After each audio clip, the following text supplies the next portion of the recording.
大家好，又係我 Daryl。今日好興奮啊，可以同一啲職業嘅車隊一齊踩下車啊！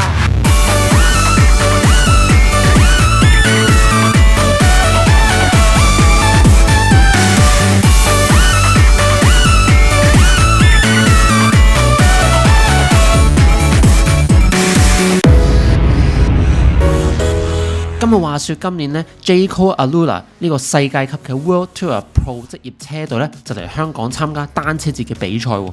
咁就好多謝新鴻基咧邀請咗我嚟同佢哋踩翻一個熱身啊！我最期待嘅今次就可以見到我個偶像 Zdenek Stybar。咁佢曾經都係一個 Cyclocross 嘅世界冠軍，亦都係著名嘅古典賽 Strade Bianche 嘅一屆冠軍嚟啊！冇講咁多，即刻睇下佢有啲乜嘢嘅裝備，架車係點樣先。咁今年咧佢就踩架 Giant Propel 喎。可能今次單車節嘅比賽比較平路啦，咁所以咧佢個齒比大餅咧係56/44啊，超級大。而個飛輪咧就係11/44，鵝頸長度目測咧就82或者83啦，唔算好長其實。而家啲賽仔咧基本上全部都唔用索帶咧去 hold 住個計時晶片嘅喎，咁啊改用呢啲橡膠啦。除咗方便靚仔之外咧，亦都可能係破風少少喎。號碼牌更加唔使講啦，全部都係 3D 打印嘅。望下佢對拎 Giant 嘅副品牌 Cadus，全部都係用碳嘅拎枝，哇！流晒口水，正。而碳咧都係用緊我依排好中意用嘅維基 Corsa Pro， 咁佢哋咧就用28C 嘅喎。好啦，欣賞完一輪 Pro 佬嘅單車之後咧，我哋都係時候要出發咯喎。今日我哋嘅路線咧就會係踩2圈細圈啦，喺清宮呢度，咁啊帶下隊 show 下佢哋香港有一個好熱門嘅路線啊。然之後咧，我哋就會踩入水塘度，咁啊又係打個卡。輕輕鬆鬆咁咪完噶啦，方便貨仔咧，因為我哋踩2圈啦，第1圈咧就係熱身嘅，之後咧佢哋會認真少少，咁啊睇下我哋跟唔跟到啊！香港嘅車友好緊張啊！咁我哋同 Jayco 踩車啦，呢位師兄嘅裝配比較有趣，波鞋有料。由酒店出發去到清宮嗰段呢，基本上都係輕鬆 pace， 有講有笑喎。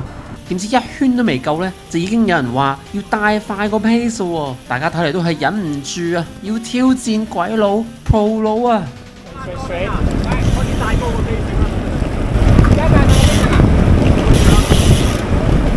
連領航嘅仇多都嚇咗一跳啊！依家就帶快，真係？大家開始扯快個 pace 啊！哇，咁快，要跟住佢哋咧都要成300幾火先得啊！前面開咗個少少 gap，右邊呢個車手，哇，蹬幾腳啫就已經即刻追翻埋嚟啦！究竟佢哋一腳係有幾大力呢？喂，你唔好入手，我冇咁多力追㗎。佢唔去啊，搞到我要去追咯喎！300幾400波都好似追唔到前面咁。咁啊，好彩去到迴旋處有 traffic，咁啊擋一擋啦，追翻佢哋啦。咁啊，正常出彎就會加速啦。大家都開始嚟。但係睇下我已經600幾火㗎咯喎，都係俾佢哋擺低。我絕對有理由相信佢哋係單腳咁樣咧，都會有800火。個強度對於我嚟講真係好高啊！但係對佢哋嚟講，簡直輕鬆。2個食生菜啊，睇下傾偈都仲得啊！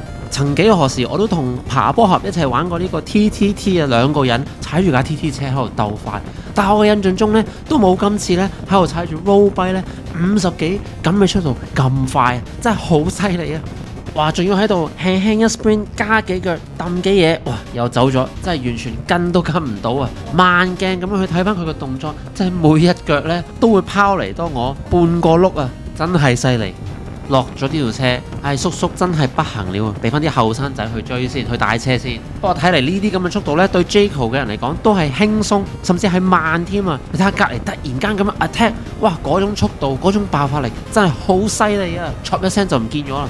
嚟到一個迴旋處，今次踩埋呢段直路嘅話，應該就完啦啩？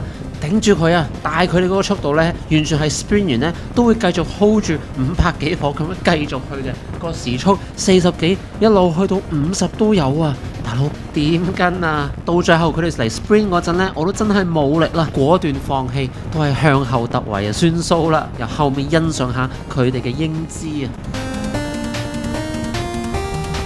騎車嘅時間過得真係特別快，2圈話咁快呢就完咗，我哋就翻去個停車場度休息下，吹下水先。It was so hard for me. But be honest, how hard was it for you? It was not that easy, Not easy. but Okay. yeah, of course, this place we won't be able to do for 6 hours. 6 hours. So yeah, Different levels, for sure. yeah, it's World our level. job. It's also our job. Also. 有咩感想？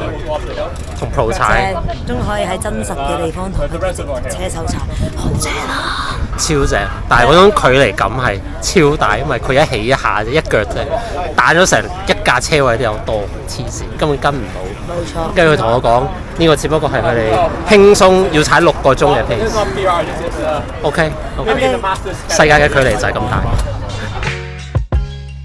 咁之後咧，我哋出發去水塘咧，就係呢個 ride 嘅 part 2部分啦。雖然呢家咧係郊遊嘅性質啦，咁你都知道，其實上去水塘咧有一段好斜嘅斜路嘅。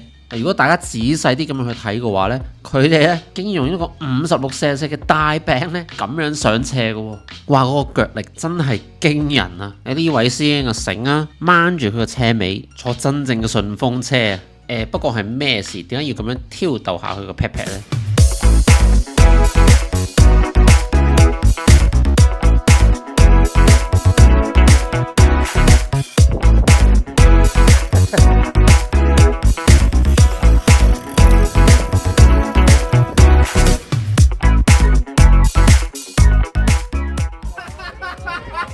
發生咩事？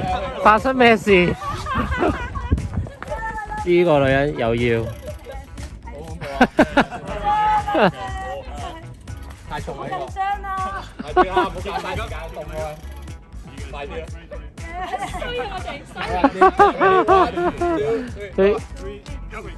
啊！哇！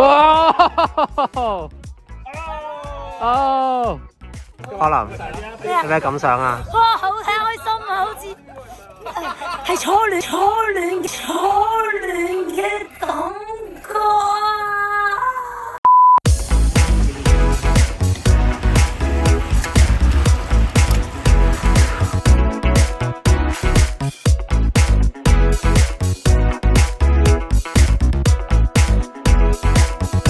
我想講今日係我未試過踩輕功係踩咁快嘅一個速度嘅，真係好犀利嘅。嗱，大概嘅話係40幾50咁上下咯，但係我睇住我個 power meter 個火數咧係全程係400幾咁樣咧，先至跟到佢哋個尾喎。但係佢哋我好 feel 到佢哋係好輕鬆嘅。跟住我問佢哋話你哋即係都係好輕鬆啊！你哋個 pace 嘅話，又唔好咁講，即係佢哋好謙虛咁話唔好咁講。但係呢個 pace 我哋都 hold 6個鐘咁耐咯，我就覺得哇！即係世界嘅嗰個距離咧，係即係我哋平民喺呢度，但係佢哋係完全觸及不到，但係好正嘅一個體驗咯。今日好多嗰啲車迷嚟講，亦都係哇！今日好似粉絲咁啊，同佢哋傾緊佢哋好多大賽嘅經驗啊，好多大賽經歷，同埋有好多其實係10幾年啦喺個 Pro Tour 喺個 World Tour team 度。Yeah, I think it's not really easy to, as a young rider, to really become professional. And of course, when they are young, they still have to find the balance between going to school and training and leaving the country for the high quality races. It's most of the time it always comes just on the talent and on the will, what they really want to do and what they want to sacrifice to become professional cyclists.